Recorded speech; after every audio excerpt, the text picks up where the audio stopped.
po jako akawuwo. Olunaku olwaleero omusumba Yiga Agustin w'ekkanisa ya Revival Christian Church e Kawala addiziddwa mu kkooti ya Mwangattu Mengo ku musango oguvunaanibwa bwe yavaayo n'ayogera ku bulwadde bwa coronavirus nga bwe butali mu Afrika. He suffers from diabetes. He's a father with 8 children.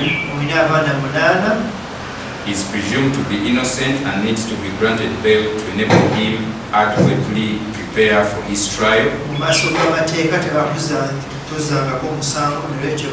And he has a fixed place of abode within the jurisdiction of the court. Omulamuzi ali mu musango guno Timothy Lumunye atandise n'okusoma ensala za kkooti ezize ziyita. Uttered words which were broadcasted that there is no coronavirus in Uganda and Africa.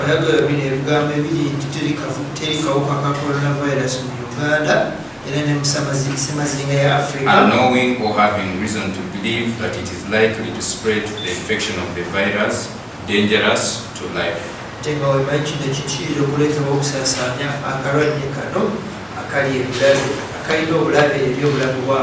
was arrested and charged in court on 30th March 2020. Ono ategeeza nti wadde munnamateeka w'omusumba Yiga yasaba omuntu asobola okweyimirirwa ategeeza nga bwe kitasoboka wakati mu kutuukiriza ebiragiro by'okukuumira abantu gye bali olw'okwewala ensaasaana ya coronavirus.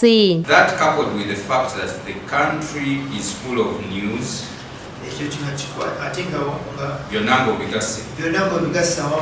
With the fact that the country is full of news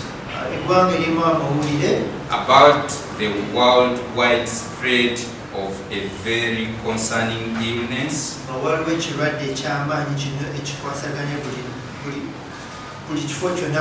coronavirus COVID-19,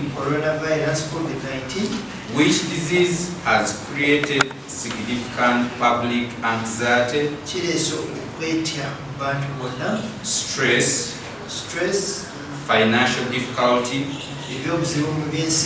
and confusion. Omulamuzi omusango guno agongezaayo okutuusa ng'ennaku z'omwezi 5 omwezi ogwokutaano omwaka guno, era omusumba Yiga n'addizibwayo mu kkomera ekitalya wabula ng'ono takkiriziddwa kwogerako eri bannamawulire.